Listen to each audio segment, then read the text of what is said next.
والصلاة والسلام على سيد الأنبياء وأشرف المرسلين وعلى آله وصحبه أجمعين أما بعد.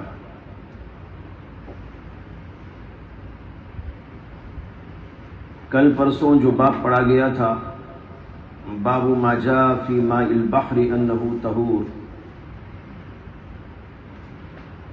اس باب میں حدیث پاک کا ایک جملہ تھا الحل میتتہ. اس کے متعلق جو بحثیں تھی وہ آپ کے سامنے آ گئی.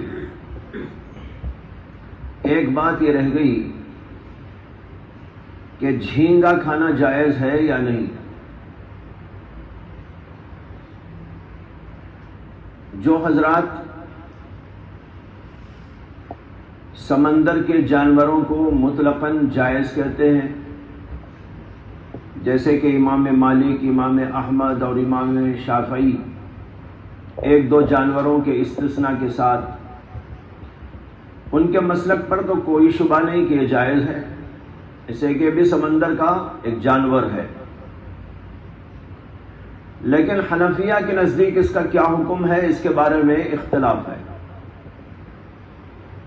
اختلاف کی بنیاد یہ ہے کہ جھینگا مچھلی میں داخل ہے یا نہیں ہے. بعض حضرات اس کو مچھلی سمجھتے ہیں اور اس لیے جائز قرار دیتے ہیں، اور بعض دوسرے حضرات ہیں جو اس کو مچھلی نہیں قرار دیتے اور کہتے ہیں کہ یہ مچھلی کے علاوہ کوئی اور جانور ہے، اور مچھلی کے علاوہ کوئی دوسرا جانور احناف کے نزدیک جائز نہیں، اس لیے احناف کے نزدیک یہ بھی جائز نہیں. یہ ہے اصل بنیاد اختلاف. اور حنفیہ کے اندر دونوں قسم کے لوگ موجود ہیں. وہ حضرات بھی ہیں جو اس کو مچھلی قرار دے کر جائز کہتے ہیں، اور وہ لوگ بھی ہیں جو اس کو مچھلی سے خارج قرار دے کر اس کے ناجائز ہونے کا حکم لگاتے ہیں. اب سوال یہ ہے کہ یہ مچھلی ہے یا نہیں ہے، اس کا فیصلہ کون کرے گا؟ اس کا فیصلہ ماہرین حیوانات کریں گے. مولانا مفتی تقی عثمانی صاحب دامت برکاتہم نے بیان کیا ہے کہ انہوں نے کچھ ماہرین سے اس سلسلے میں معلومات کی، تو ان سب کو انہوں نے اس بات پر متفق پایا کہ جھینگا مچھلی کی کوئی قسم نہیں ہے، یہ الگ جانور ہے. اگر یہ الگ جانور ہے تو ظاہر ہے کہ ناجائز ہے احناف کے نزدیک، لیکن دیگر ائمہ کے پاس جائز ہے. پھر حضرت نے یہ بھی لکھا ہے کہ مچھلی کی جو تعریف علماء حیوانات نے کی ہے، اس کے اعتبار سے بھی یہ مچھلی نہیں قرار دی جا سکتی. تو اس وجہ سے یہ مچھلی کی کوئی قسم نہیں ہے، بلکہ مچھلی کے علاوہ کوئی اور جانور ہے. بہرحال احتیاط یہ ہے کہ نہ کھائے، اور اگر کھائے تو چونکہ ایک جم غفیر وہ بھی ہے جو اس کو جائز قرار دیتا ہے اور اس کو مچھلی کی قسم قرار دیتا ہے، اس وجہ سے اس کو کھانے والے کھائیں. تو اس لیے میں کہا کرتا ہوں کھانے والے کھائیں تو انکار نہ کیجیے، نہ کھائے تو کوئی اصرار نہ کیجیے. کھانے پر نہ اصرار کرے، کھانے والے پر نہ انکار کرے. احتیاط کا بہرحال تقاضا یہ ہے. ایک مسئلہ رہ گیا تھا، اس باب سے متعلق اس کو عرض کر دیا، اس کے بعد اب باب پڑھیے آگے. بسم اللہ الرحمن الرحیم. الحمد لله رب العالمين والصلاة والسلام على سيد الأنبياء والمرسلين وعلى آله وصحبه أجمعين. أما بعد، وبالسند المتصل منا إلى الشيخ الإمام الحافظ الحجة أبي عيسى محمد بن عيسى بن سورة الترمذي رحمه الله تعالى أنه قال: باب التشديد في البول. وبه قال حدثنا حناد وقتيبة وابو كريب قالوا حدثنا وكيع عن الأعمش قال سمعت مجاهدا يحدث عن طاووس عن ابن عباس رضي الله عنهما أن النبي صلى الله عليه وسلم مر على قبرين فقال إنهما يعذبان وما يعذبان في كبير، أما هذا فكان لا يستتر من بوله وأما هذا فكان يمشي بالنميمة. وفي الباب عن زيد بن ثابت وأبي بكرة وأبي هريرة وأبي موسى وعبد الرحمن بن حسنة رضي الله عنه. قال أبو عيسى هذا حديث حسن صحيح. وروى منصور هذا الحديث عن مجاهد عن ابن عباس رضي الله عنهما ولم يذكر فيه عن طاووس. والرواية الأعمش صح. وسمعت أبا بكر محمد بن أبان يقول سمعت وكيعا يقول الأعمش أحفظ لإسناد إبراهيم من منصور.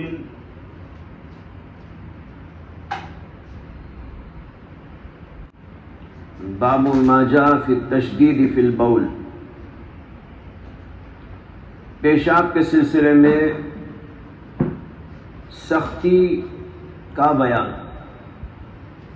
یعنی پیشاب سے احتیاط کرنے کا شدید حکم ہے اور اس سلسلے میں اسلام کے اندر سختی برتی گئی، پیشاب کے چھینٹوں سے حفاظت کی جائے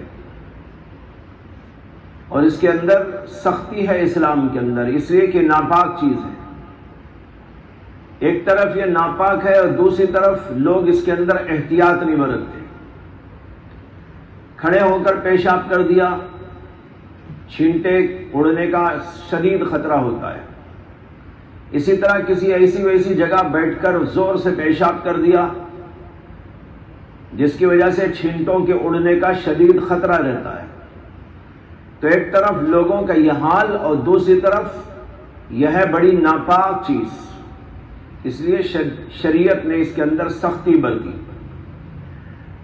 یہاں پر امام ترمذی رحمۃ اللہ علیہ نے اسی لیے باب قائم کیا، باب ما جاء فی التشدید فی البول، بول کے سلسلے میں سختی جو وارد ہوئی ہے اس کا بیان۔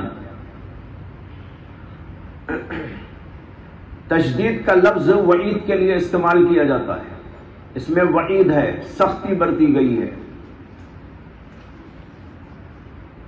پھر اس کے بعد اس باب کے اندر حدیث لائے،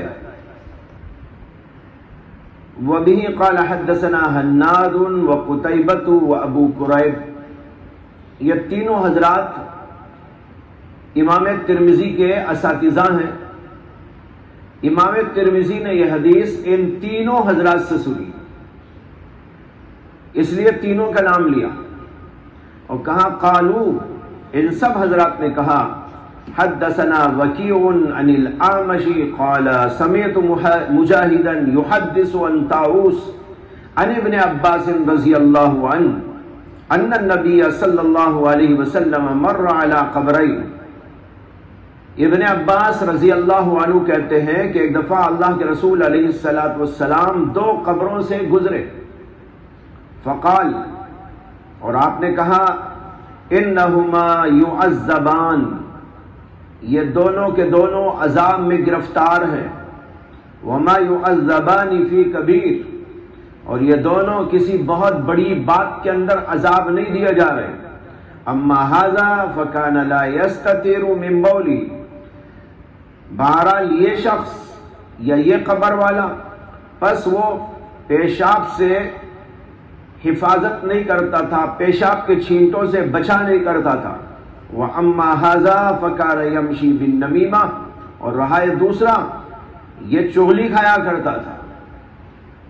اللہ کے نبی علیہ السلام گزر رہے تھے تو یہ واقعہ پیش آیا۔ یہ ابن عباس رضی اللہ عنہ کی روایت ہے۔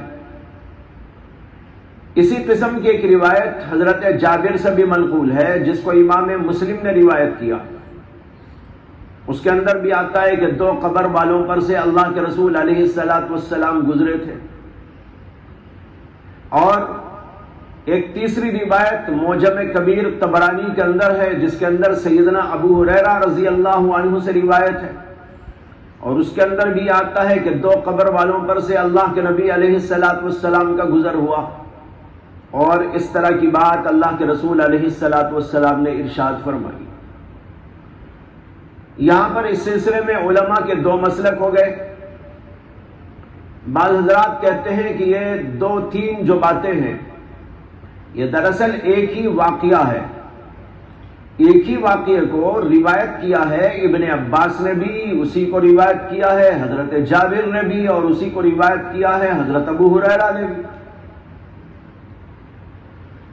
اور بعض کا مسلک یہ ہے کہ اس میں تعدد ہے، واقعہ ایک نہیں ہے، یہ الگ الگ واقعات ہیں. ابن عباس روایت کر رہے ہیں وہ الگ واقعہ، جابر جو بول رہے ہیں وہ ایک دوسرا واقعہ، حضرت ابو ہریرہ جو کہتے ہیں وہ تیسرا واقعہ ہے. ایسے واقعات 2-3 دفعہ پیش آئے اللہ کے رسول علیہ السلام کے ساتھ، اور اس وقت اللہ کے نبی علیہ السلام نے اس طرح فرمایا. تو علماء دونوں قسم کے ہیں، ایک وہ ہیں جو اس کو ایک ہی واقعے پر محمول کرتے ہیں، اور بعض دوسرے وہ ہیں جو اسے تعدد واقعہ پر محمول کرتے ہیں. یہ واقعہ چاہے ایک ہو یا الگ الگ، اس میں اتنی بات مشترک ہے کہ 2 قبر پر سے اللہ کے نبی علیہ السلام کا گزر ہوا، اور آپ نے یہ بتایا کہ ان 2 قبر والوں پر عذاب ہو رہا ہے. انہما یعذبان، اور بعض روایتوں میں انہما لیعذبان تاکید کے ساتھ بھی آیا. اور بعض روایتوں میں یہ بھی اضافہ ہے کہ اس کے بعد اللہ کے رسول علیہ السلام نے اپنے ساتھ والے صحابی سے فرمایا کہ کسی درخت سے ایک ٹہنی توڑ کے لے آؤ. چنانچہ انہوں نے ایک ٹہنی توڑ کر اللہ کے نبی علیہ السلام کی خدمت اقدس میں پیش کی. تو آپ نے اس کو لے کر اس چھڑی کے 2 حصے کر دیے، یعنی 20 میں سے اس کو چیر دیا، اور پھر وہ 2 جو چھڑی کے حصے تھے اس کو اللہ کے رسول علیہ السلام نے ان 2 قبروں پر گاڑ دیا. اور اسی میں یہ بھی آتا ہے کہ اللہ کے رسول علیہ السلام نے یہ ارشاد فرمایا کہ ان 2 قبر والوں کا یہ عذاب کم کیا جائے گا جب تک کہ یہ 2 شاخیں تر و تازہ رہیں گی. جب تک یہ سوکھ نہ جائے گی ان کے عذاب کے اندر تخفیف ہوتی رہے گی. یہ ہے پوری روایت. اس روایت میں چند باتیں سمجھنے کی ہے. ایک بات تو یہ ہے کہ آپ نے فرمایا انہما لیعذبان، ان دونوں کو عذاب ہو رہا ہے. یہ عذاب ظاہر ہے کہ قبر کا عذاب ہے، اس لیے کہ اللہ کے رسول علیہ السلام نے ان کے بارے میں جو کہا وہ قبر کو دیکھ کر فرمایا، تو معلوم ہوا قبر میں بھی عذاب ہوتا ہے. قبر کے عذاب کے سلسلے میں تمام اہل سنت والجماعت کا اتفاق ہے کہ قبر میں عذاب ہوتا ہے، قبر کے اندر ثواب بھی ہوتا ہے. جو آدمی نیک ہوتا ہے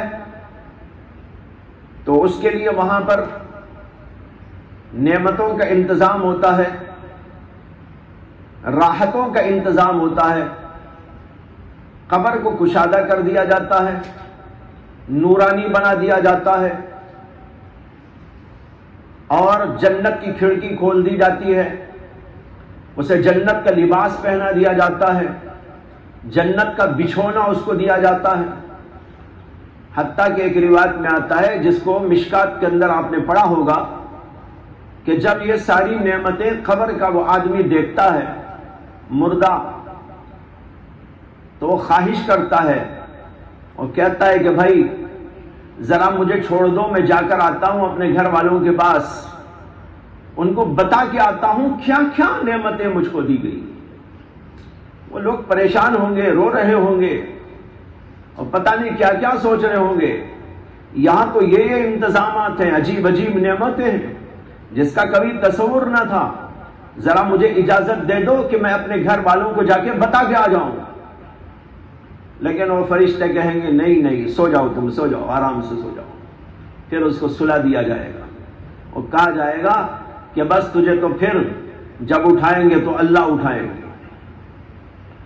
تو دیکھیے اس کے اندر قبر کے اندر نعمتوں کا ذکر ہے، راحتوں کا ذکر ہے. اور ایک وہ آدمی ہے جو برا ہوگا، کافر ہوگا، بدبخت ہوگا، اس کے لیے وہاں پر تنگیاں ہیں، پریشانیاں ہیں، عذابات ہیں، سخت ترین عذابات ہیں۔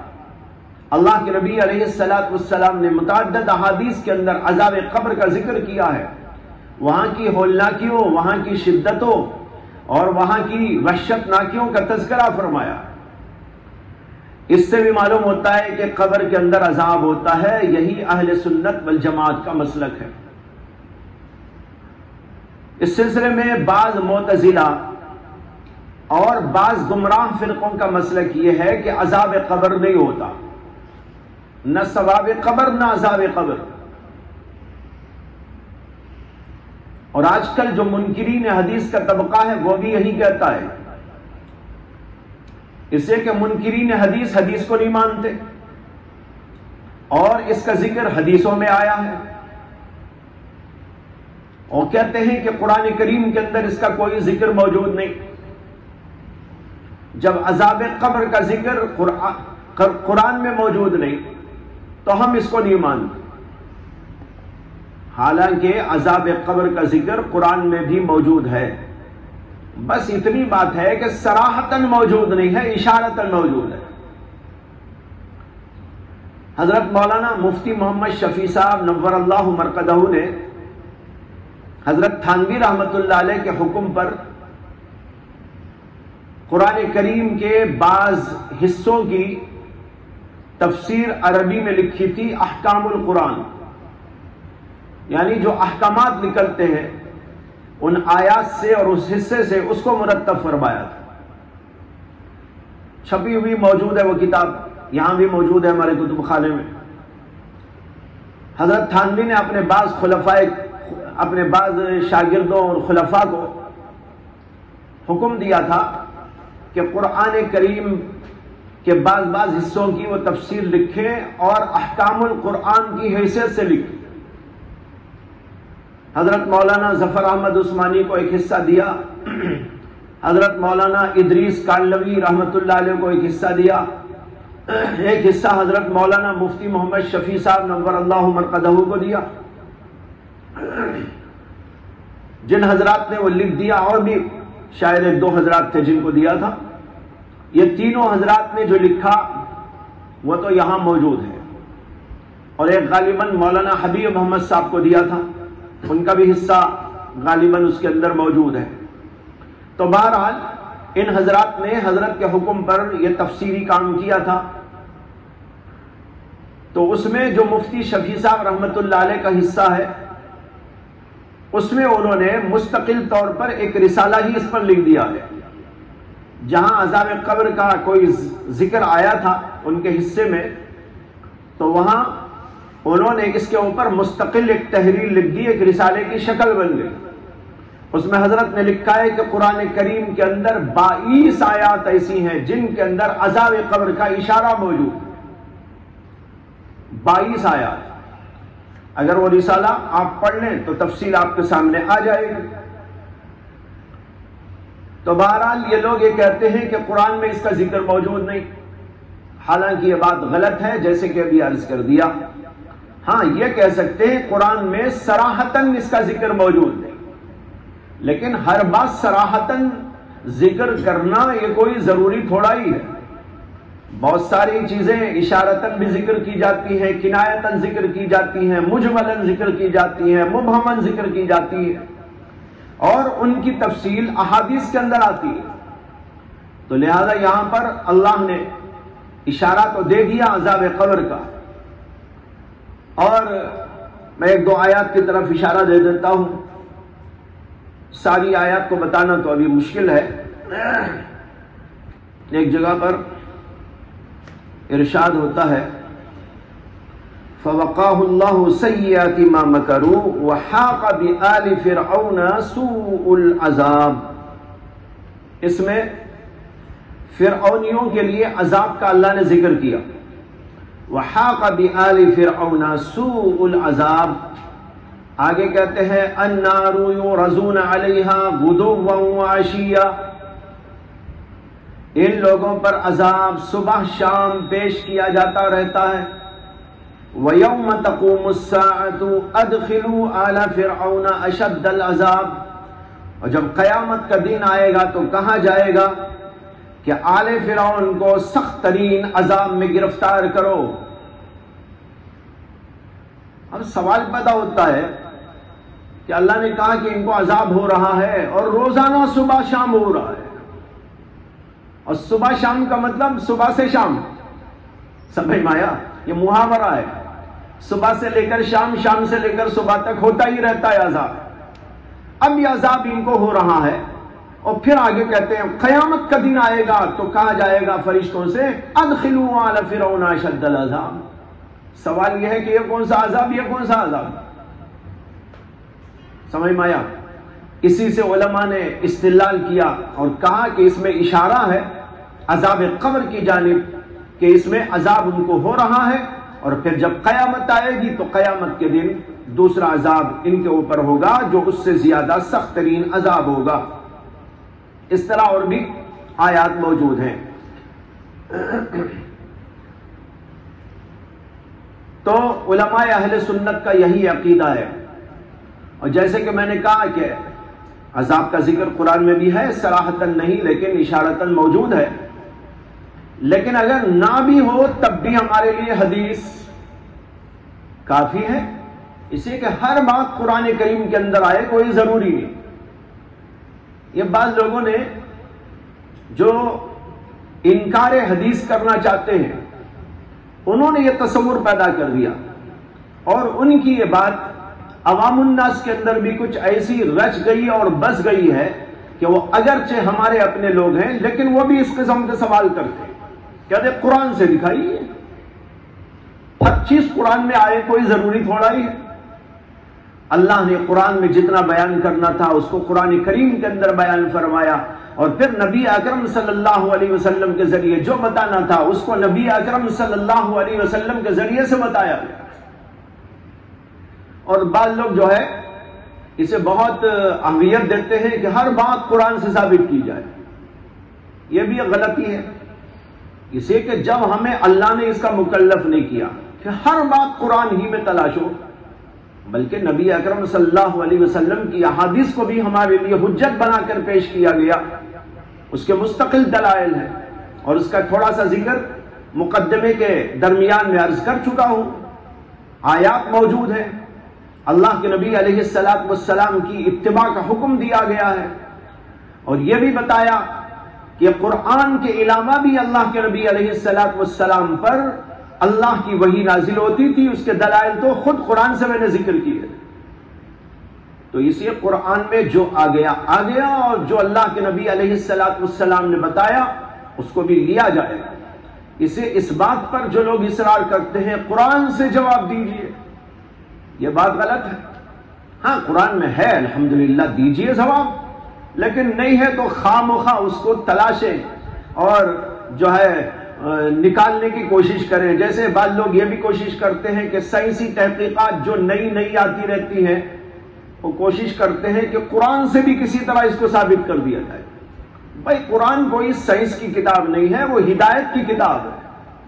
ہاں ضمناً اللہ نے سائنس کا بھی ذکر کیا ہے، مختلف علوم و فنون کا بھی ذکر کر دیا ہے، لیکن یہ کوئی ضروری نہیں ہے کہ جو کچھ بھی نئی باتیں آتی رہے وہ قرآن میں ضرور مل جایا کرے، یہ کوئی ضروری ہے۔ ایک صاحب نے حضرت تھانوی رحمۃ اللہ علیہ کے سامنے ذکر فرمایا کہ ایک صاحب مجھے ملے تھے اور انہوں نے مجھ سے کہا کہ تم لوگ داڑھی کرتے رہتے ہو، بتاؤ قرآن میں کہاں ہے داڑھی؟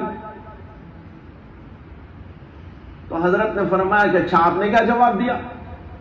انہوں نے کہا حضرت میں نے قرآن سے ثابت کر دیا داڑھی۔ حضرت نے قرآن سے ثابت کیا؟ کہاں ثابت کیا، کون سی آیت سے؟ تو انہوں نے کہا دیکھیے موسیٰ علیہ السلام نے اپنے بھائی کی داڑھی پکڑی تھی، اللہ نے اس کا ذکر فرمایا ہے، اور جب انہوں نے داڑھی پکڑی تھی تو حضرت ہارون نے کہا تھا یا ابن ام لا تاخذ بلیحیتی، دیکھیے لیحیہ کا ذکر موجود ہے، میں نے دکھایا۔ تو حضرت تھانوی نے فرمایا کہ بھائی اتنی تھوڑی سی بات کے لیے اس سے تو داڑھی کا ثبوت معلوم ہوا نہ کہ وجوب، اس سے تو داڑھی کا ثبوت معلوم ہوا۔ ہاں داڑھی بھی ہوتی ہے ایک چیز ہے جس کا نام داڑھی ہے. اتنی چھوٹی بات کے لیے قرآن کو آپ نے کیوں زحمت دی؟ آپ کی ہی داڑھی دکھا دیتے تو ثبوت ہو جاتا، دیکھو داڑھی ہوتی ہے. ارے ان کا مقصد تو تھا داڑھی کا وجوب، اور وہ بیچارے کہہ نہیں پائے، اور آپ نے پیش کر دیا ثبوت. ثبوت سے بحث نہیں ہو رہی ہے، وجوب سے بحث ہو رہی ہے. اور اس کا وجوب تو قرآن کریم سے نہیں ہے لیکن احادیث کے اندر موجود ہے. اللہ کے نبی علیہ السلام کے احکامات موجود ہیں. آپ نے فرمایا کہ جو ہے داڑھی کو بڑھاؤ، کئی احادیث موجود ہیں. اعفوا اللحى، اعفوا اللحى، اس کے اندر جو ہے حکم دیا گیا ہے. تو معلوم ہوا کہ داڑھی کا بڑھانا، داڑھی کا رکھنا واجب ہے، یہ احادیث سے ثابت ہے. تو دیکھو بعض چیزیں وہ ہوتی ہیں جو اللہ کے نبی علیہ السلام کے ذریعے آتی ہیں. تو بہرحال میں یہ کہہ رہا تھا اگر قرآن میں اس کا اشارہ بھی نہ ہوتا، صرف احادیث کے اندر اس کا ذکر ہوتا تو تب بھی ہمارے لیے کافی تھا. اس لیے کہ احادیث ہمارے لیے حجت ہیں اور اس کے اندر اس کا صاف اور صریح تذکرہ موجود ہے اور تفصیل کے ساتھ میں موجود ہے. علماء نے مستقل کتابیں لکھی ہیں. مفتی صاحب کی ایک کتاب کا حوالہ میں نے آپ کے سامنے دے دیا. تو فرمایا انہما لیعذبان، ان دونوں کو عذاب ہو رہا ہے، یعنی عذاب قبر ہو رہا ہے. معلوم ہوا عذاب قبر بالکل حق ہے. کبھی کبھی اللہ تبارک و تعالیٰ دکھا دیتے. ان لوگوں کو یہ سوال پیدا ہوتا ہے کہ بسا اوقات ہم گزرتے رہتے ہیں قبروں کے پاس سے، قبریں کھلی رہتی ہیں، کہیں کچھ نظر نہیں آتا، اور بعض وقت ایک قبر کے بازو دوسری قبر کھودی جاتی ہے، بازو والی قبر کھل بھی جاتی ہے. اب وہ دو حال سے خالی نہیں، یا تو نیک ہوگا یا نہیں تو بد ہوگا. نیک ہے تو ثواب کا سلسلہ دکھنا چاہیے، اور اگر برا ہے تو کوئی عذاب کا سلسلہ دکھنا چاہیے. لیکن نہ عذاب نظر آتا ہے نہ ثواب نظر آتا ہے، یہ لوگ کہتے ہیں. لیکن اس کا جواب یہ ہے کہ قبر یا برزخ یہ ہماری آنکھوں سے اوجھل رکھی ہوئی ایک جگہ ہے. اللہ تعالیٰ نے وہاں کی چیزوں کو اوجھل کر دیا ہے. اگرچہ قبر کھل رہی ہے لیکن قبر کے احوال کو اللہ نے پوشیدہ رکھا ہے. اگر یہ عذاب قبر اور ثواب قبر سارے لوگوں کو دکھائی دیتا تو پھر تو اس کائنات کا منظر ہی کچھ اور ہوتا. عذاب قبر سب کو نظر آتا، سب ہارٹ فیل ہوتے رہتے، دنیا کا یہ کاروبار چل ہی نہ سکتا، کوئی انسان زندہ رہنا مشکل ہو جاتا. اسی اللہ نے اس کو پوشیدہ کر دیا ہے. ہاں کبھی کبھی کچھ حالات اور واقعات اللہ تعالیٰ اپنی حکمت سے بتا دیتے ہیں، کبھی کھول دیتے ہیں.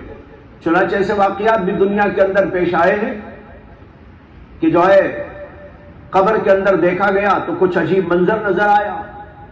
کبھی اچھے مناظر بھی اللہ نے دکھا دیے، کبھی یہ برے مناظر بھی اللہ نے دکھا دیے. لیکن ایسا کبھی کبھی ہوتا ہے اور یہ اللہ کی حکمت کے تحت میں ہوتا ہے. اور یہ بھی اللہ کی حکمت ہے کہ اللہ تعالیٰ نے اس کو ہماری نظروں سے اوجھل اور پوشیدہ کر دیا. لیکن ہماری نظروں سے اوجھل اور پوشیدہ ہونے سے اور جو ہے نہ ہم کو دکھائی دینے سے یہ تو نہیں ثابت ہوتا کہ وہ ہوتا نہیں. یہ کہنا کہ ہم کو نظر نہیں آ رہا ہے اس لیے نہیں ہو رہا ہے، یہ بات غلط ہے. علامہ ابن القیم رحمہ اللہ نے اپنی کتاب الروح کے اندر اس کے اوپر بہت تفصیلی گفتگو کی، اور اس کے اندر انہوں نے ایک بات لکھی ہے سمجھانے کے لیے. جیسے کہ آدمی کو آپ دیکھتے ہیں کہ سو رہا ہے، آپ لوگ بیٹھے ہیں، گھر والے خاندان والے بیٹھے ہیں، ایک آدمی سو رہا ہے اور وہ سوتے سوتے خواب کے اندر کچھ دیکھتا ہے. دیکھ رہا ہے میں بھاگ رہا ہوں، دیکھ رہا ہے کہ یوں ہو رہا ہے، کوئی یہ بھی دیکھتا ہے کوئی اس کو مار رہا ہے، اور یہ بھی دیکھتا ہے کہ وہ چیخ رہا ہے، وہ اس کو پکڑ رہا ہے، اور وہ خواب کے اندر چیخے بھی مارتا ہے. لیکن جو آس پاس میں بیٹھے ہوئے لوگ ہیں وہ اس سے بالکل بے خبر رہتے ہیں. دیکھو اس کے اوپر تو ایک چیز گزر رہی نا، کبھی وہ دہشت میں ہے، وحشت میں ہے، تو کبھی آرام میں ہے اور راحت میں ہے، کبھی خوشی و فرحت محسوس کر رہا ہے تو کبھی خوف و ڈر محسوس کر رہا ہے، بھاگ رہا ہے، مقابلہ کر رہا ہے، اور کبھی ڈر کے اٹھ کے بیٹھ جاتا ہے اور کہتا ہے ارے کیا ہو گیا، ایسا ہو گیا، ویسا ہو گیا. لیکن جو اس کے آس پاس بیٹھے ہیں وہ اس سے بالکل بے خبر ہوتے ہیں. تو خواب کو اللہ نے رکھ کر گویا کہ آخرت کی اس پہلی منزل کا ایک چھوٹا سا نظارہ کرا دیا ہے کہ دیکھو آس پاس میں مردے پڑے ہیں، تمہیں تو کچھ نہیں پتا چل رہا ہے. جیسے ایک سونے والا سوتا ہے، سونا بھی تو ایک موت ہی کی طرح ہے، اسی لیے اس کو کہا گیا ہے اخو الموت، النوم اخو الموت، یہ موت کا بھائی ہے، یہ بھی موت ہی کی طرح ہے. جب انسان سوتا ہے تو اللہ روحوں کو قبض کر لیتے اور پھر جس کو واپس کرنا ہے واپس کر دیتے ہیں، اور جس کی مدت پوری ہو چکی ہے اس کو وہیں روک لیتے ہیں. چنانچہ آدمی سوتا ہے اٹھتا ہی نہیں، اور بعض وہ ہوتے ہیں جو سونے کے بعد اٹھتے ہیں، جب اٹھتے ہیں تو اندازہ ہوتا ہے کہ کچھ گئی ہوئی چیز آ رہی ہے اس کے اندر. محسوس کر کے دیکھو، اندازہ کر کے دیکھو. اللہ تعالیٰ نے اس کا ذکر قرآن میں کیا ہے کہ اللہ تعالیٰ روحوں کو قبض کر لیتے ہیں، اور جن کی روحوں کی مدت ختم ہو جاتی ہے ان کو تو وہیں اپنے پاس رکھ لیتے ہیں، اور جن لوگوں کی مدت ابھی پوری نہیں ہوئی ان کو اپنی مدت پوری کرنے کے لیے پھر بھیج دیتے ہیں. وہ سونے کے بعد پھر اٹھ کے بیٹھ جاتے ہیں، اپنا کام دھام کرتے رہتے ہیں. اور یہی وجہ ہے کہ نبی اکرم صلی اللہ علیہ وسلم نے سو کر اٹھنے کی جو دعا تعلیم دی، کیا دعا ہے؟ احیانا بعدما اماتنا، الحمدللہ الذی احیانا بعدما اماتنا. تمام تعریفیں اس اللہ کے لیے ہیں جس نے ہمیں مارنے کے بعد دوبارہ زندگی عطا کی. معلوم ہوا کہ موت بھی ایک طرح کا، یہ نوم بھی ایک طرح کی موت ہی ہے. اس کے بعد جب انسان اٹھتا ہے تو ایک نئی زندگی اس کو ملتی ہے. اس لیے اس کے اوپر شکرانہ ادا کرو. اگر ہم اٹھتے ہی نہ، ختم ہو جاتی زندگی. اللہ نے دوبارہ زندگی عطا فرمائی. تو یہ بتانا چاہتا ہوں کہ جب آدمی سوتا ہے تو اس کے اوپر کچھ احوال گزرتے ہیں، لیکن آس پاس بیٹھے ہوئے لوگوں کو اس کا کچھ علم نہیں ہوتا. تو جس طرح نیند کی حالت میں گزرنے والے احوال کا علم صرف اس کو ہوتا ہے جو سو رہا ہوتا ہے، اور دوسروں کو جو اس کے بالکل بازو بیٹھے ہوئے ہیں ان کو بھی اس کا کوئی احساس نہیں ہوتا. بالکل اسی طریقے پر جب آدمی مر جاتا ہے تو مرنے والے پر جو احوال گزرتے ہیں وہ مرنے والے پر محسوس ہوتے ہیں، اور اس کے آس پاس بیٹھے ہوئے لوگوں کو کچھ پتہ نہیں چلتا. ہاں کبھی کبھی اللہ دکھا دے تو دکھا دے. اس کے بعد میں ہے وما يعذبان فی کبیر. آپ نے فرمایا کہ ان دو کو عذاب کسی بہت بڑی بات میں نہیں ہو رہا ہے. کبیر بڑے گناہ میں نہیں ہو رہا ہے. اس سے معلوم ہوتا ہے کہ کسی چھوٹے گناہ کی بنیاد پر ان کو عذاب ہو رہا ہے. وما يعذبان فی کبیر. حالانکہ بخاری کے اندر ایک روایت ہے اور بھی کتابوں کے اندر موجود ہے کہ اللہ کے رسول علیہ السلام نے فرمایا کہ ان دونوں کو عذاب ہو رہا ہے گناہ کبیرہ کی بنیاد.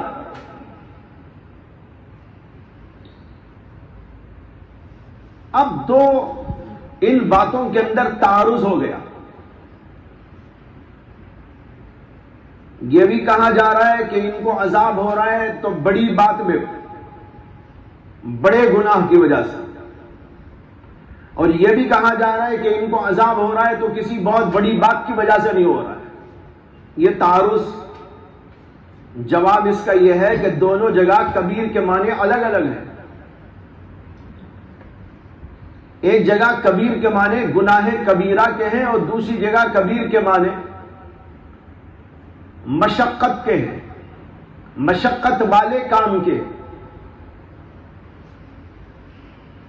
اب ترجمہ کر کے دیکھو، کوئی تعارض آپ کو نظر نہیں آئے گا. اللہ کے نبی نے کہا ان دونوں کو عذاب دیا جا رہا ہے گناہ کبیرہ کی وجہ سے، اور ان کو عذاب نہیں دیا جا رہا ہے کسی بہت سخت بات کی وجہ سے، یعنی وہ کام جس سے کہ ان کو عذاب دیا جا رہا ہے وہ کام اتنا کوئی بڑا کام نہیں تھا کہ اس سے نہ بچ سکتے ہو، ہلکا پھلکا کام تھا، بچنا بہت آسان تھا، اسے یہاں کبیر کے معنی ہوئے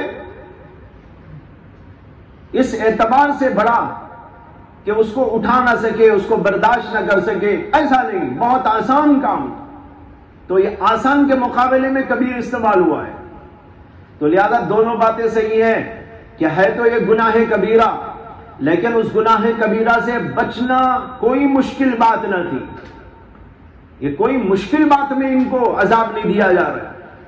دیکھو گناہ بھی دو قسم کے ہوتے ہیں، ایک گناہ وہ ہوتے ہیں جن سے بچنا ذرا مشکل ہوتا ہے،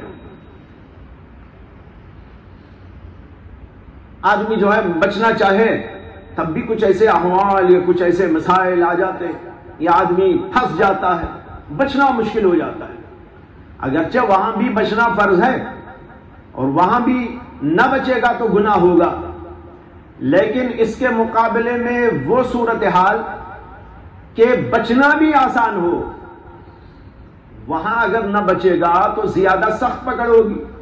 ارے بھائی بچنا کچھ مشکل نہ تھا، کوئی پریشانی کی بات نہ تھی، اس کے باوجود نہیں بچا، یہ تیرا بڑا سخت گناہ ہو گیا، اگرچہ وہ بھی سخت بات ہے، مشکل ہونے کے باوجود بھی بچنا ہمارا فرض ہوتا ہے۔ اس کی مثال میں دوں، جیسے ایک آدمی چلا جا رہا ہے بازار میں، بازار کے اندر عورتیں بھی پھر رہی ہیں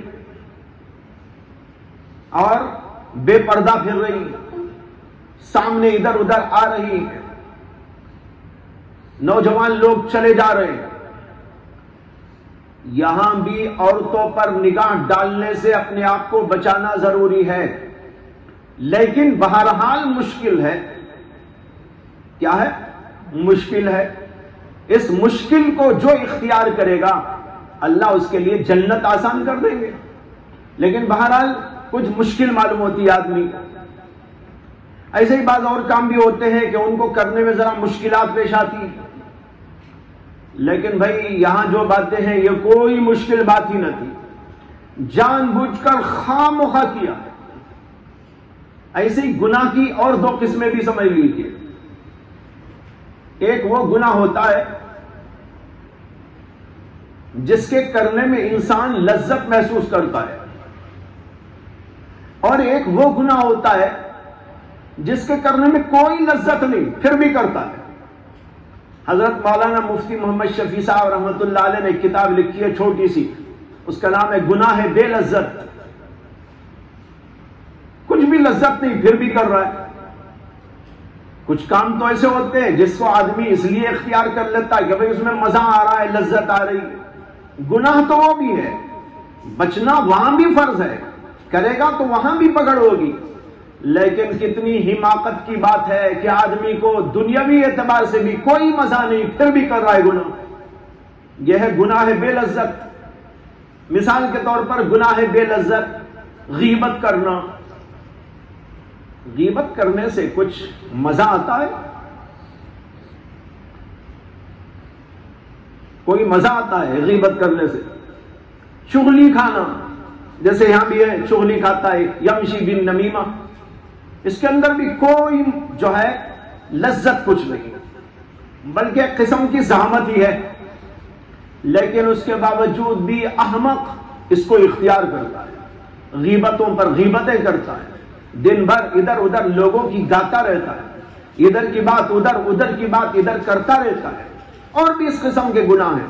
مفتی صاحب کے اس رسالے میں اس کو مطالعہ کیجئے، گناہ بے لذت، بے لذت قسم کے گناہ میں لوگ مبتلا ہیں، چاہے گناہ لذت والا ہو یا بے لذت، سب گناہ ہیں اور گناہ سے بچنا ضروری ہے، لیکن بڑا احمق وہ ہے جو گناہ بے لذت کرتا ہے۔ تو یہ بھی ایک قسم ہے گناہوں کی، ایک گناہ لذت والے، ایک گناہ بے لذت۔ اسی طرح یہ دو قسمیں کہ ایک گناہ وہ ہوتے ہیں جن سے بچنے میں کچھ مشکلات ہوتی ہیں، اور ایک وہ گناہ ہوتے ہیں جن کے بچنے میں کوئی مشکل نہیں ہوتی، آدمی پھر بھی اس کے اندر لگا رہتا ہے۔ یہاں اللہ کے نبی نے اسی طرف اشارہ دیا اور فرمایا وَمَا يُعَذَّبَانِ فِي كَبِيرٍ، یہ کسی مشکل بات میں عذاب نہیں دیے جا رہے، کچھ مشکل نہ تھا کہ یہ بچ جاتے، لیکن پھر بھی گناہ کے اندر مبتلا ہوئے۔ وہ کیا ہے؟ فرمایا اما ھذا فکان لا یستتر من بولی، یہ یعنی ایک قبر کو دکھا کر آپ نے کہا فکان لا یستتر من بولی، یہ پیشاب سے بچا نہیں کرتا تھا۔ یہ لفظ استتار سے ہے۔ روایتوں میں یہاں اختلاف ہے، بعض روایتوں میں یستتر آیا ہے جیسے یہاں، بعض میں یستنزہ آیا ہے، بعض میں یستبریء آیا ہے۔ لا یستبریء، لا یستنزہ، لا یستتر۔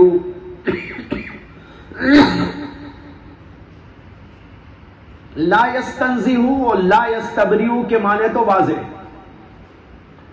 یعنی پیشاب سے بچتا نہیں تھا۔ لا یستتر کے کیا معنی؟ جمہور علماء کہتے ہیں کہ لا یستتر کے معنی بھی یہی ہیں، پیشاب سے بچتا نہیں تھا، لیکن استتار کے اصل معنی تو آتے ہیں پردہ کرنا۔ اسی لیے بعض لوگوں نے یہ ترجمہ کیا لا یستتر من بولہ، پیشاب کرنے کے وقت میں پردہ نہیں کرتا تھا، سب کے سامنے شرمگاہ کھول کر کرتا تھا، اس لیے اس کو عذاب دیا جاتا ہے۔ یہ بھی ایک نقطہ نظر ہے اس حدیث کی تشریح میں، لیکن جمہور کہتے ہیں لا یستتر بھی اسی معنی پر محمول ہے، یعنی لا یستنزہ کے معنی، اس لیے کہ بعض احادیث کے اندر بھی اس کا ذکر آتا ہے۔ ایک حدیث میں آتا ہے کہ اللہ کے رسول علیہ السلام نے فرمایا استنزہوا من البول فإن عامۃ عذاب القبر منہ۔ دیکھو عذاب قبر کا سلسلہ جو جوڑا ہے اللہ کے رسول علیہ السلام نے، وہ ہے استنزاہ بول نہ کرنا، یعنی پیشاب کے چھینٹوں سے نہ بچنا، لہذا اسی پر اس کو بھی محمول کرنا اولا اور افضل ہے تاکہ ساری روایات متفق ہو جائے۔ ایسا لگتا ہے کہ راویوں نے اس حدیث کو بیان کرتے ہوئے بعض لوگوں نے لفظ بیان کر دیے تو بعض لوگوں نے معنی بیان کر دیا، لہذا اس کو بھی اسی معنی پر محمول کر لیا جائے۔ لیکن سوال یہ پیدا ہوتا ہے کہ لا یستتر کے معنی جب آتے ہیں پردہ کرنا، اس لیے کہ لفظ ستر سے بنا ہے جس کے معنی پردہ، اور اسی سے استتار پردہ کرنا، تو اس کو چھینٹوں سے بچنے کے معنی میں لینے کا آخر کیا تک؟ یہ سوال پیدا ہوتا ہے۔ علامہ عینی نے اس کا ذکر کیا ہے، انہوں نے کہا لا یستتر من بولہ کا مطلب ہے اپنے جسم کو پیشاب سے پردہ نہیں کراتا تھا، تو مطلب یہ ہے کہ پیشاب لگ جاتا تھا، تو اب ہو گئے نا پردے کے معنی، پردے کے معنی اب بچنے کے نکل آئے، یعنی کوئی ایسی چیز اختیار نہیں کرتا تھا جس سے کہ چھینٹوں سے جسم محفوظ رہے، تو پردہ نہیں کرتا تھا، یہ معنی اس کے نکل آئے۔ تو اس لیے یہ معنی پر محمول کرنا بھی کوئی غلط بات نہیں ہے، بلکہ دیگر روایات کے پیش نظر جمہور علماء نے اس کو بھی اسی معنی پر محمول کیا۔ اس سے معلوم ہوا کہ پیشاب کے چھینٹوں سے اپنے آپ کو بچانا ضروری ہے، اور یہ ایسا گناہ ہے جو گناہ کبیرہ ہے، یعنی اگر پیشاب سے اپنے آپ کو نہ بچایا گیا تو اس کی وجہ سے سخت عذاب ہوگا۔ اسی لیے امام ترمذی نے باب قائم کر دیا باب التشدید فی البول، سختی ہے اس کے سلسلے میں، اور اتنی بڑی سخت وعید اس کے اندر آئی کہ عذاب قبر کی دھمکی دی گئی۔ تو اس لیے پیشاب کے چھینٹوں سے بچنا بہت ضروری ہے۔ پیشاب کے چھینٹوں سے بچنے کا مطلب یہ نکلتا ہے کہ ایسا طرز عمل اور طریقہ کار استعمال کرنا چاہیے جس سے کہ چھینٹے اڑ نہ پائیں، جیسے احادیث سے معلوم ہوتا ہے کہ اللہ کے رسول علیہ الصلوۃ والسلام پیشاب کرنے کے لیے جگہ تلاش کرتے تھے، روایت پہلے گزر چکی ہے۔ اور تلاش کیا کرتے تھے؟ بعض علماء کہتے ہیں تلاش یہ کرتے تھے کہ نرم گداز زمین ہو، اس لیے کہ اگر سخت اور پتھریلی زمین پر انسان پیشاب کرتا ہے تو چھینٹے اڑتے ہیں۔ اللہ کے نبی علیہ السلام ایسی جگہ پیشاب نہیں کرتے، تلاش کرتے تھے ایسی جگہ جہاں جو نرم ہو، گداز ہو، تاکہ چھینٹے اڑنے کے بجائے اندر جذب ہو جائیں۔ چنانچہ آپ نے محسوس کیا ہوگا کہ اگر نرم زمین ہوتی ہے تو پیشاب کے چھینٹے اڑتے نہیں بلکہ دب جاتے ہیں اسی میں، سخت زمین ہوتی ہے تو وہاں پر اڑتے ہیں۔ تو لہذا ایک تو اس کا اہتمام، اور دوسرے کھڑے ہو کے پیشاب نہ کرے۔ کھڑے ہو کر پیشاب کرنے سے بھی چھینٹوں کے اڑنے کا زیادہ خطرہ رہتا ہے۔ اب یہ مسئلہ کہ پیشاب کھڑے ہو کر کر سکتے ہیں کہ نہیں کر سکتے، بات گزر گیا۔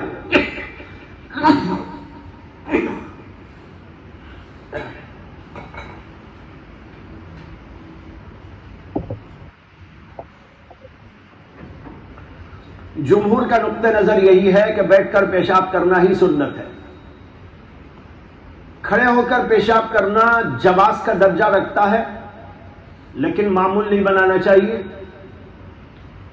اللہ کے نبی علیہ السلام نے ایک دفعہ جو پیشاب کھڑے ہو کر کیا تھا وہ ضرورتاً کیا تھا، کسی تکلیف کی وجہ سے کیا تھا، یا جگہ بیٹھنے کے لائق نہ تھی اس لیے کیا تھا، یا بیان جواز کے لیے کیا تھا، آپ کی کمر میں درد تھا اس کے لیے کیا تھا، یا آپ کے گھٹنے کے اندر درد تھا اس لیے کیا تھا، وغیرہ وغیرہ تعویلات آپ نے پہلے سن لی۔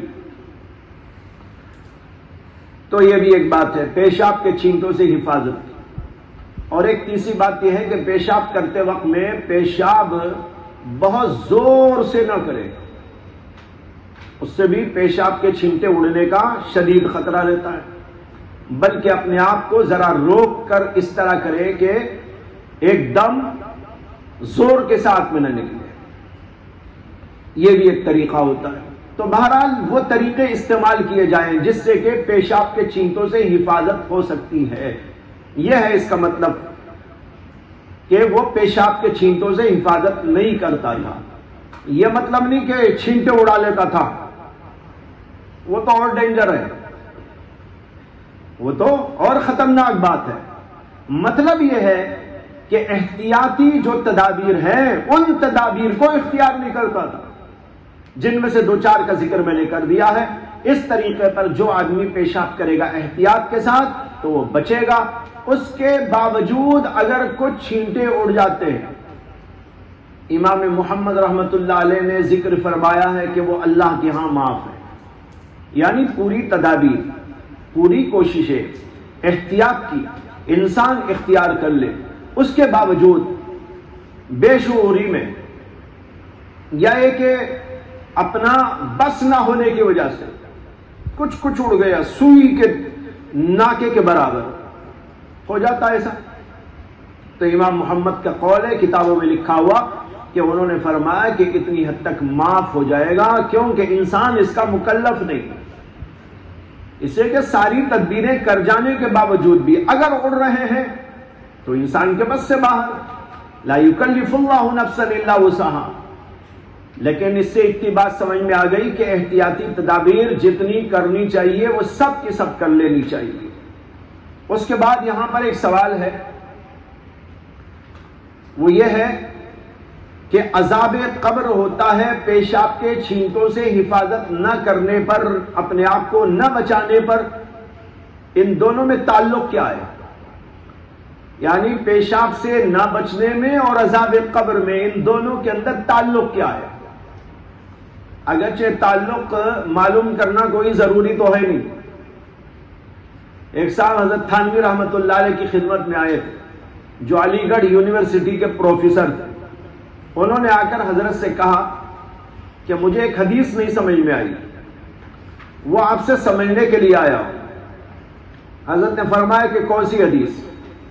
انہوں نے عرض کیا کہ حدیث میں آتا ہے کہ اللہ کے رسول علیہ السلام نے فرمایا کہ جہاں زنا عام ہو جاتا ہے وہاں طاعون کی بیماری پھیلتی. حضرت نے کہا بھائی اس میں نہ سمجھ میں آنے کی کیا بات ہے؟ کل 3 لفظ ہیں اس کے اندر. ایک لفظ آیا ہے طاعون، وہ آپ کو معلوم بیماری کا نام. دوسرا لفظ آیا زنا، زنا بھی معلوم کہ کیا چیز ہوتی ہے. اور تیسرا لفظ اس کے اندر آیا ہے پھیلنا، وہ بھی آپ کو معلوم. اب کون سی ایسی چیز ہے جو آپ کو سمجھ میں نہیں آئی؟ تو وہ کہنے لگے نہیں یہ تو سمجھ میں آ گیا، لیکن یہ سمجھنا چاہتا ہوں کہ زنا سے طاعون کو کیا تعلق ہے؟ یعنی جہاں زنا عام ہوتا ہے تو وہاں طاعون ہی کیوں پھیلتا؟ دوسری بیماریاں کیوں نہیں؟ طاعون سے اس کا کیا لگاؤ؟ حضرت نے فرمایا بھائی یہ تو اسرار کی بحث ہے، معنی کی بحث نہیں ہے. معنی تو واضح ہے.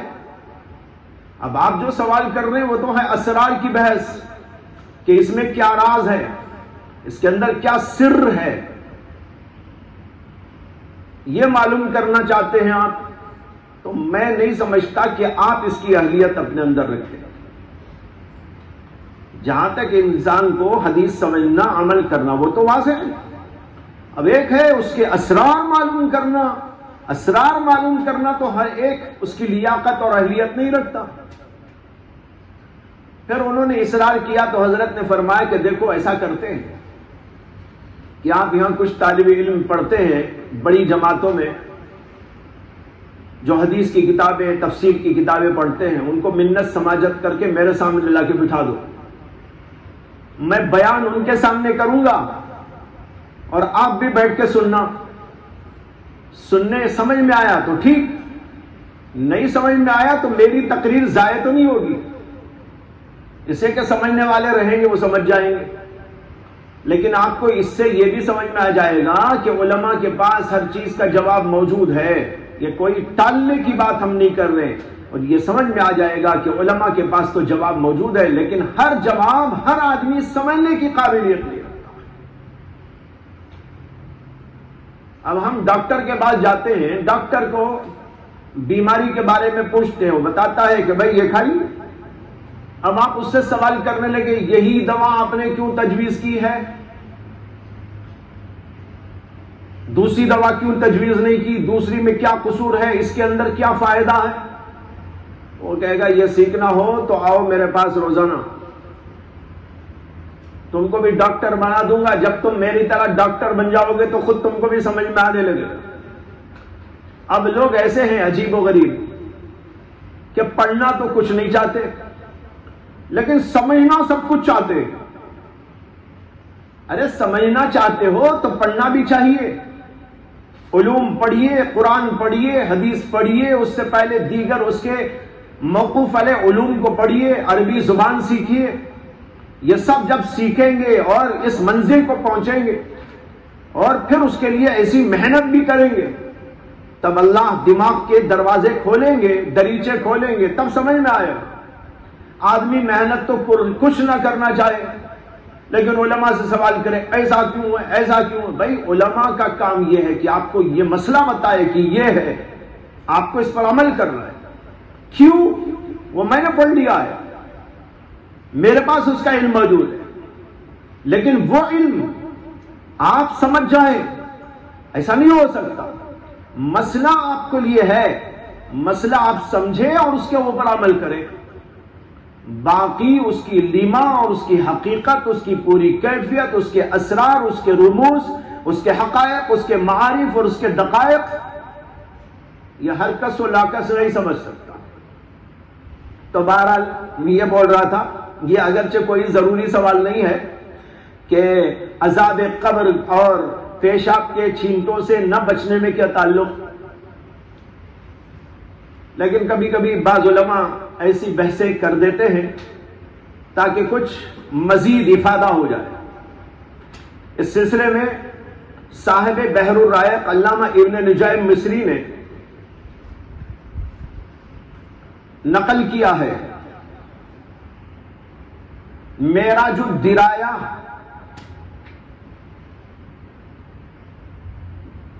کتاب کے حوالے سے، اور معراج الدرایا یہ شرح وقایہ کی شرح ہے. اس کے حوالے سے انہوں نے نقل کیا ہے کہ دونوں کے اندر تعلق یہ ہے کہ عذاب قبر آخرت کی پہلی منزل ہے. قبر آخرت کی پہلی منزل ہے،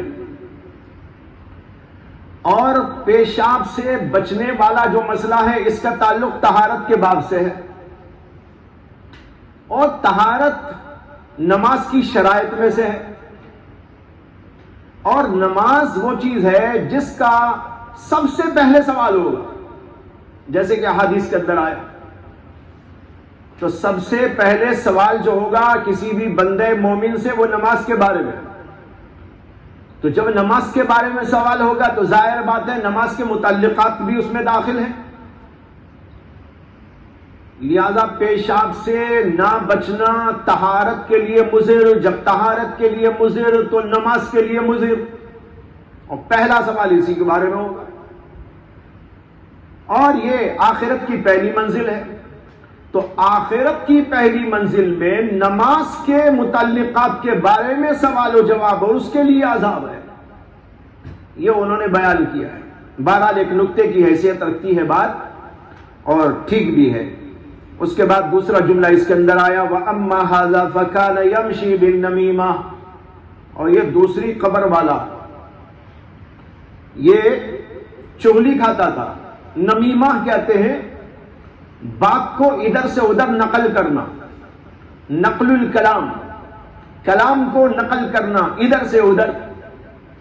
ظاہر ہے کہ اس کے لیے ادھر ادھر جاتا آتا ہے آدمی، کبھی اس کے بعد جا رہا ہے کبھی اس کے بعد جا رہا ہے، اس لیے یمشی کا لفظ اس میں لگاتے. یمشی بالنمیمہ، بات کو ادھر ادھر کرنے کے لیے چلتا پھرتا ہے، یعنی ادھر کی بات ادھر لگاتا ہے، ادھر کی بات ادھر لگاتا ہے. یہ خلاصہ مفہوم ہے اس کا. اور اسی کو اردو میں کہتے ہیں چغل خوری، چغلی کھانا، ادھر کی بات ادھر لگانا، ادھر کی بات ادھر لگانا. یہ بہت ہی بدترین بیماری ہے. اللہ کے نبی علیہ السلام نے اس کو بھی گناہ کبیرہ قرار دیا، لیکن یہ بھی بتایا کہ کوئی بہت بڑی بات نہ تھی بچنا. اس میں کیا لذت ہے، کیا مزہ ہے، نہ بچنے کی آخر کیا بات ہے. کوئی پریشانی ہے، کوئی جبر ہو رہا ہے، خود بخود ہو رہا ہے. جیسے میں نے مثال دی کہ ایک آدمی بازار جا رہا ہے، آنکھیں تو کھول رہا ہی ہے، آنکھیں کھولتا ہے تو کوئی نظر آتی ہے، اب بچ رہا ہے. یہاں تھوڑی سی مشکل ہے، تھوڑی سی مشکل ہے، لیکن بچائیے کہ ایک آدمی کسی کی چغلی نہ کھا کر اپنے گھر بیٹھا رہے، کیا مشکل ہے. لیکن اس کے باوجود یہ آدمی حرکت کرتا ہے، اور پھر اس کے جو نتائج ہیں وہ انتہائی خطرناک. اس لیے کہ اس سے تو خاندان ٹوٹ جاتا ہے، تعلقات ٹوٹ جاتے ہیں، دوستانے ختم ہو جاتے ہیں، اور الٹا لڑائیاں، جھگڑے، فسادات پیدا ہو جاتے ہیں. خاندان لڑنے پہ آ جاتے ہیں، بھائی بھائیوں میں دشمنی پیدا ہو جاتی ہے، اور دوست احباب ایک دوسرے سے جدا ہو جاتے ہیں، اور کبھی مقدم ماضی چلنے لگتی ہے. کیوں؟ یمشی بالنمیمہ، ادھر کی بات ادھر کرتا تھا، ادھر کی بات ادھر کرتا تھا، بھائی کو بھائی سے جدا کرتا تھا، بہن کو بہن سے جدا کرتا تھا، خاندان کو خاندان سے لڑا دیتا. یہ اتنی خطرناک چیز ہے. امام غزالی نے ایک عجیب واقعہ لکھا ہے کہ ایک جگہ ایک غلام بیچا جا رہا تھا، تو ایک آدمی خریدنے کے لیے پہنچا اور اسے پوچھا بھائی کیا قیمت ہے اس غلام کی. اس نے قیمت بتائی. اس نے پوچھا دیکھو اس کے اندر کوئی عیب تو نہیں ہے نا؟ نہیں بالکل بہت ٹھیک ٹھاک ہے، بہت اچھا غلام ہے، بس ایک بات ہے اس کے اندر چغلی کھاتا ہے اور کچھ نہیں. تو اس نے اسے معمولی سمجھا، چغلی کھاتا ہے، کھا لے کیا بلا. اور اس کے بعد لے کے آ گیا اور جو ہے اپنے پاس رکھا، خدمت کے ذمہ داریاں اس کو دے دیا. اب معاملہ چلتا رہا. چند ہی دنوں کے بعد اس غلام نے یہ کیا کہ اس کی بیوی کو جا کر یوں کہا کہ تمہارے شوہر وہ بازو ایک پڑوس کی عورت ہے اس سے بہت گہرا تعلق رکھتے ہیں، چغلی کھائی، اب اس کے دل میں اس کی برائی آ گئی. اس نے کہا کیا کرنا چاہیے؟ کہا کہ میرے پاس ایک تعویذ ہے، وہ تعویذ میں تم کو دے سکتا ہوں، وہ تعویذ اگر تم کر لو تو پھر یہ تمہارا شوہر تمہارا غلام بن جائے. عورتوں کو بڑی خواہش ہوتی ہے کہ شوہر ان کا غلام ہو جائے، اسی عاملوں کاملوں کے چکر میں بھی پڑی رہتی ہے کہ بس میں جو بولوں میرا شوہر مان لیا کرے. اب اس کو یہ کہنا تھا کہ اس نے کہا ہاں ہاں میں کر لوں گی، کیا ہے؟ کہا دیکھو ایک کام تمہیں کرنا ہے، وہ یہ کہ تمہارے شوہر کے تھوڑے بال مجھے چاہیے، اور وہ بال جو ہے نا یہاں داڑھی کے چاہیے. اگر وہ ہو جائے تو میں ایک تعویذ تمہیں بنا کے دے دوں. نے کہا ٹھیک ہے. اس کے بعد اس کے پاس گیا، شوہر کے پاس، اور جا کر کہا کہ تمہاری بیوی جو ہے تمہارے بڑے خلاف ہے اور تمہارے سے بڑی عداوت اور دشمنی رکھتی ہے، اور اس کا بھی کسی سے تعلق ہے، وہ تم کو مار دینا چاہتی ہے. اچھا مار دینا چاہتی ہے؟ ہاں ہاں مجھے ایسی کچھ خبریں ملی ہیں، کچھ معلومات ہوئی ہیں، اس کی باتوں سے ایسا اندازہ ہوا ہے. کہا کیا ہوگا؟ کہ نہیں، اگر آپ اس کو آزمانا چاہیں تو آج رات آپ آزما کے دیکھیے، آپ سوئے نہ بلکہ یوں ہی بیڈ پر سونے کی ایکٹنگ کرتے ہوئے پڑے رہیں، پھر دیکھنا کیا ہوتا ہے. وہ تم کو مارنے کے لیے ہے نا کچھ ایسی خطرناک چیز لے کے کچھ حملہ کرنے والی. اچھا بھائی تمہارا بہت شکریہ، بہت اس کی بات تم نے مجھے بتا دی، راز کی بات بتا دی، خیر دیکھتے ہیں. اب اس کے بعد گیا اور گھر میں جب سویا تو نیند کہاں آئے گی اسے؟ پہلے سے نیند ہو تو وہ بھی بھاگ جائے گی. اب وہ پڑا رہا، بیوی آ کے لیٹ گئی. اب اسے بھی نیند نہیں، اسے بھی نیند نہیں. اسے اس کی فکر ہے کہ بال لینا ہے. کب لے گا، کب لے گی؟ جب شوہر سو جائے گا. اور جو ہے وہ اس انتظار میں ہے کہ جو ہے دیکھیں کیا کرتی ہے. خیر بہرحال اس نے کچھ دیر کے بعد میں ایکٹنگ شروع کر دی سونے کی، خراٹے لینے شروع کر دیے. اب بیوی سمجھ گئی کہ وہ سو گیا.